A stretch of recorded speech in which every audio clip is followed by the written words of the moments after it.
परिणमति chain दब्बम तत्कालम तम्मयति पन्नत्तम तम्म धम्म परिणतो आदा धम्मो मुड़ेय। इसलिए तम्म धम्म परिणतो आदा धम्मो मुड़े दब्बो, धर्म ध्यान से परिणत आत्मा धर्म ध्यान युक्त कहा गया है। जिस समय आप भगवान की भक्ति में हैं, गुरुदेव की आराधना में हैं, जिनाभिषेक में हैं, मुनि संघ के विहार में हैं, उस समय आपके परिणाम बहुत अंशों में प्रशस्त होते हैं, शुभ होते हैं। चाहे धूल उड़े, चाहे फूल बरसें, आपको तो बस आगे आगे दौड़ना है। बेचारा पाद प्रक्षालन करने वाला सुबह से इंतजार कर रहा है अपना गिलास और कटोरी लेकर के, और जब गुरुदेव आए तो वो तो क्या पाद प्रक्षालन कर पाएगा। 10-5 इधर से उधर से कूद गए और उसका सब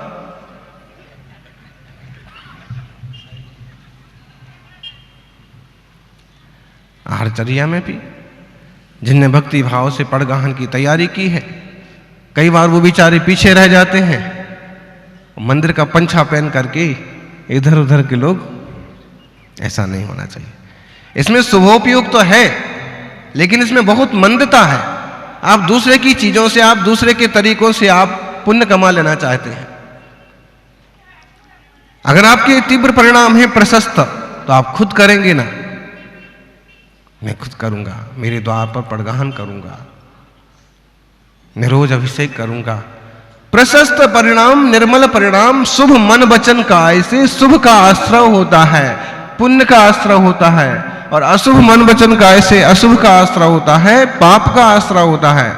और शुभ और अशुभ की धारा से कोई जीव ऊपर उठे तो फिर शुद्ध आत्मा का अनुभव होता है, सच्चा धर्म होता है, धर्म ध्यान होता है।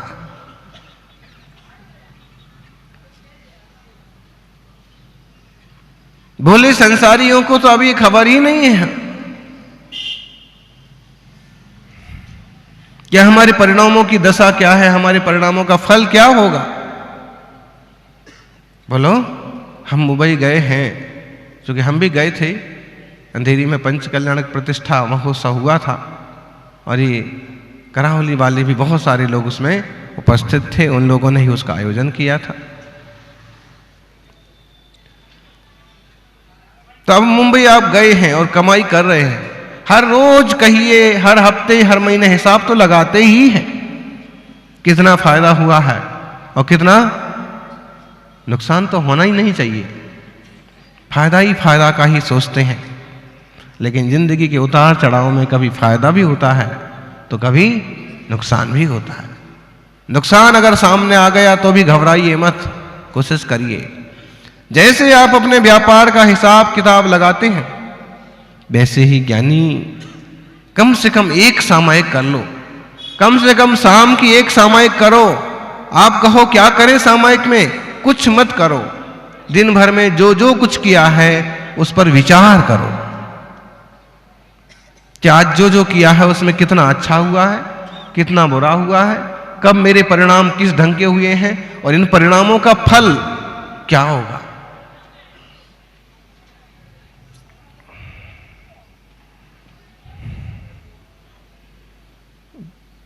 एक बहुत प्रसिद्ध कथानक है,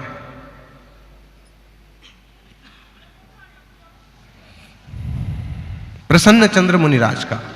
दूसरा नाम भी आता है उनका धर्म रुचि अथवा श्वेत वाहन।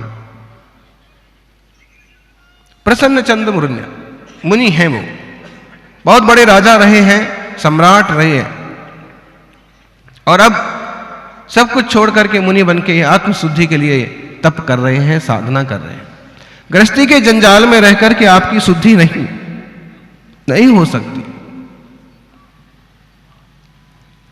चित्त सम नहीं हो पाता है, खूब विकल्प आते हैं, खूब राग के, द्वेष के, मोह के संकल्प विकल्प चलते रहते हैं। बोलो, विकल्पों से मुक्त कौन है?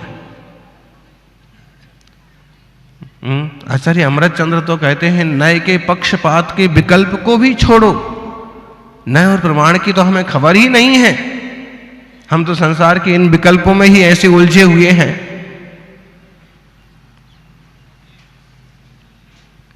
समझ में आ रहा है? देखो ज्ञानी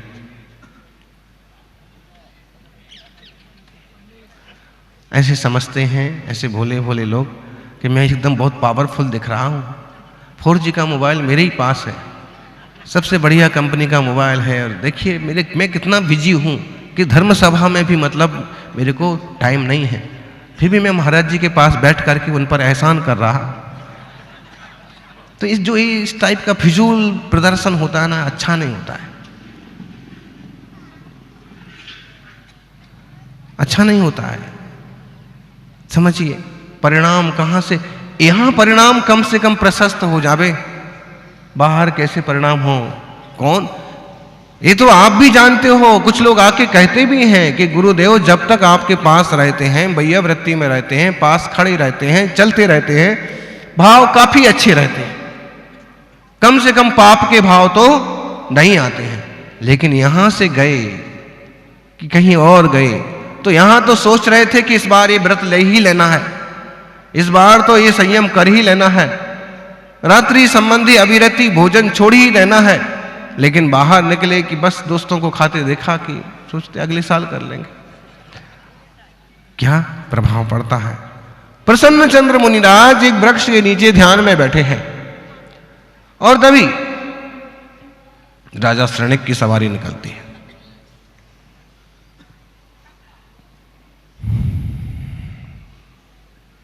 आगे आगे व्यवस्था बनाने के हिसाब से कुछ सिपाही गए हैं और सिपाहियों ने उन मुनि को देखा तो एक सिपाही ने बड़ी प्रशंसा की कि देखो देखो कितने शांत हैं मुनि महाराज, एक वृक्ष के नीचे बैठे हैं, कितने आत्मलीन हैं।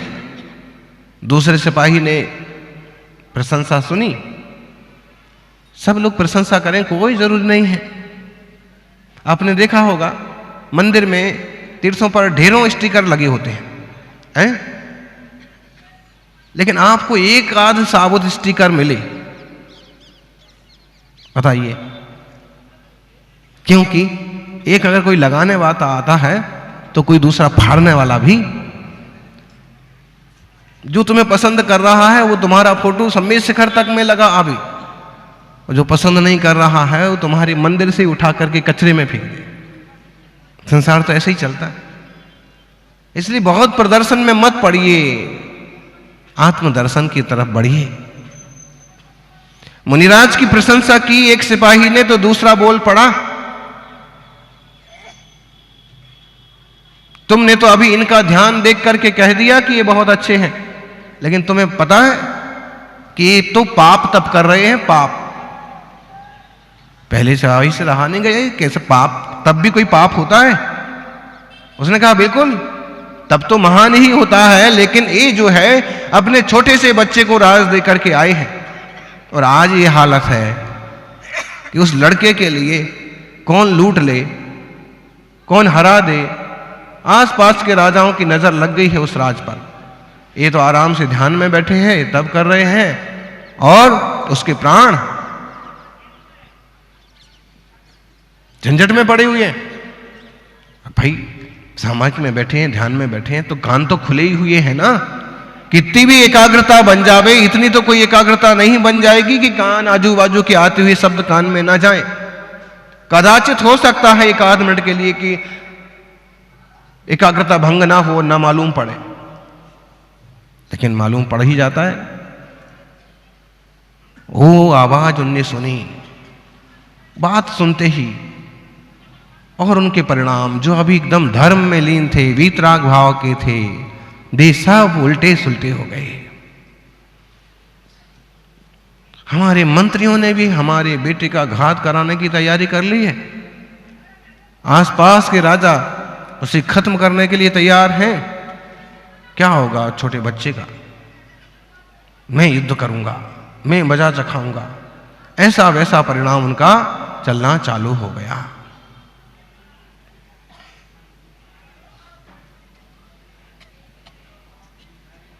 भाव बदलते देर नहीं लगती है। जब तक ये सैनिक बोल बाल के आगे गए तब तक राजा शरणिक की सवारी भी आ गई। राजा ने पहले दर्शन किए थे तो एकदम शांत मुद्रा थी, और आज दर्शन किए तो मुद्रा एकदम मैली हो गई। भीतर में जब क्रोध आता है तो चेहरे पर भी झलक आता है। कोई एकाध होगा मायाचारी करने वाला कि भीतर में कसाए हो और चेहरे पर ना आवे। एकाध कोई होगा कि चेहरे से मुस्कुराता भी रहे और पाप भी करता रहे। बाकी अगर मन में पाप आता है तो चेहरे पर झलक ही पड़ता है। बच्चा अगर झूठ बोल रहा है, आप उसकी आंखें देखिए, मालूम पड़ जाएगा कि झूठ बोल रहा है कि सच बोल रहा है। चोर ने चोरी की है और सफाई दे रहा है, उसकी आंखों से मालूम पड़ जाएगा कि सफाई झूठी दे रहा है कि सच्ची दे रहा है। राजा शरणिक ने देखा, क्या करें, जाकर के प्रभु महावीर स्वामी को वंदन किया और कहा, भगवान ऐसे प्रशांत मुनिराज और आज उनका ऐसा चेहरा आग का गोला। मुनिराज ने कहा, महावीर स्वामी ने कहा, हे राजा शरणिक, ऐसी ऐसी बात हो गई है, तू जाके उन्हें संबोधित कर। अगर उनके ऐसे ही परिणाम चलते रहे तो नरक के पात्र बनेंगे।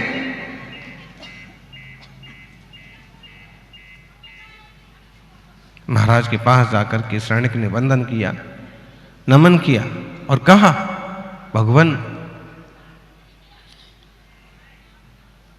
आपके पुत्र की तो विजय हो गई है, आप इन विकल्पों को छोड़ दीजिए। आपके भी तो एक माला पकड़ो, तो माला पकड़ते ही क्या क्या नहीं आते हैं विकल्प।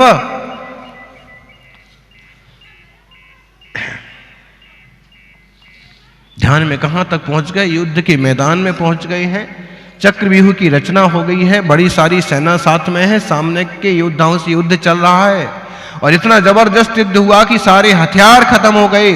सामने वाले राजा को मारने के लिए केवल एक तीर की जरूरत है, लेकिन वो तीर भी नहीं है। तभी उनका अपना हाथ सिर पर गया कि मैं अपना मुकुट उतार करके इसको मार दूंगा, ये खत्म हो जाएगा। और जैसे ही सिर पर हाथ गया तो कोई मुकुट तो नहीं था कि इस लौंच वाला सिर जरूर था। जैसे ही वहां हाथ गया तुरंत परिणाम बदल गए कि मैं तो मुनि हूं। मुनि के ऐसे भाव। ज्ञानी मुनि राजों के भाव भी ऊंचे नीचे हो सकते हैं, आप संसारी जनों की तो फिर कहना ही क्या। देवशास्त्र गुरु का सानिध्य अपने भावों को संभालने के लिए बहुत महत्वपूर्ण टॉनिक है, इसलिए इसका सदुपयोग करते रहिए। जैसे परिणाम रहेंगे वैसी परिणति होगी, जैसी परिणति होगी वैसी गति होगी। इंसान को जानवर बनते देर लगती है, बोलो क्या नहीं। इंसान अगर त्रियंच पर्याय का आश्रय बंद कर ले, आयु मनुष्य की पूरी हो तो उसे जानवर बनने में कोई देर नहीं लगती है। तुरंत अमुक पर्याय में अमुक जीव के गर्भ में पहुंचेगा, जन्म लेगा। और मनुष्य मर करके स्वर्गवासी होते, देव होते भी देर नहीं लगती है।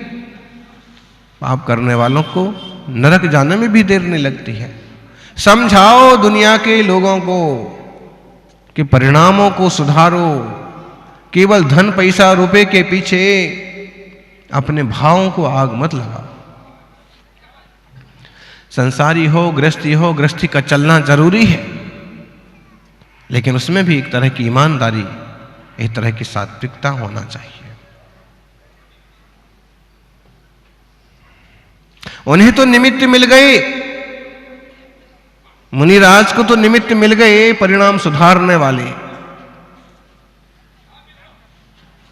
और आपको निमित्त मिले कि नहीं मिले इसकी क्या गारंटी। और मिल भी गए और आप उसका उपयोग कर पा रहे हैं, नहीं कर पा रहे हैं, इसका भी क्या निश्चय है। आप बैठे हैं सब, लेकिन गांव में और भी तो लोग हैं भी तो नहीं बैठे यहां। ऐसे भी लोग हैं यहां बैठे हैं लेकिन चले गए हैं। उनको तो मिल गया संबोधन कि हे मुनिराज अपने परिणाम सुधारो, संसार की चीजें सब संसार में रह जाती हैं, अपने भावों की गति मत बिगाड़ो। हमें कौन संबोधित करने वाला मिलेगा? और हमें भी संबोधित करने वाला मिलेगा। जुड़े रहिए धर्म ध्यान से।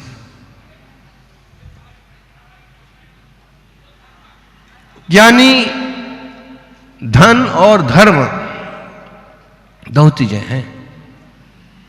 धन का आत्मा के साथ कोई अविनाभाव संबंध नहीं है।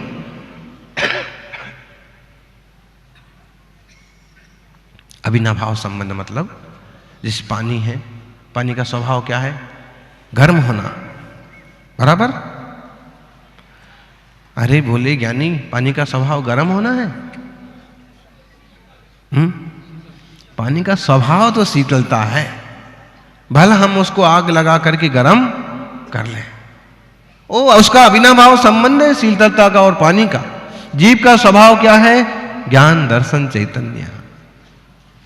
जीव, आत्मा और ज्ञान, इसका अविनाभाव संबंध है, एक दूसरे के बिना नहीं होते हैं।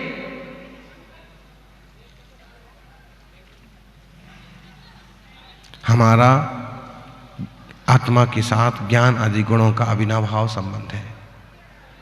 जड़ का स्पर्श रस गंध वर्ण रूप पुद्गल के साथ अविनाभाव संबंध है।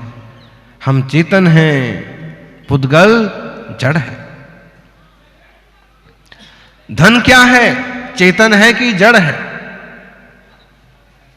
बोलो ज्ञानी, आप कहोगे महाराज जी वही कमाने के लिए तो सब इधर उधर माथाफोड़ी करते रहते, लेकिन कोई कितना भी कमाता है वो उसका हो नहीं जाता है। हो जाता है? इसलिए विवेकवान जीव अगर कमाई धमाई करते भी हैं तो अभी धर्म को नहीं भूलते। हम ऐसे लोगों को जानते हैं कि मुंबई में रहते हैं तो अभी रोज अभिषेक करते हैं, पूजा पाठ करते हैं, मुनि संघ का सानिध्य मिले तो उनकी सेवा करते हैं। मुंबई के लोग बैठे हुए हैं। कुछ तो समय निकाल लीजिएगा। धन आत्मा से अविनाभाव रूप नहीं है, लेकिन धर्म हमारा स्वभाव वो अविनाभाव रूप है। इसलिए धर्म का, अपनी शांतता का, निष्कषायता का भी सम्मान करिएगा, जीवन में मंगलमय बनाइएगा। जय बोलिए 24 तीर्थंकर भगवान की।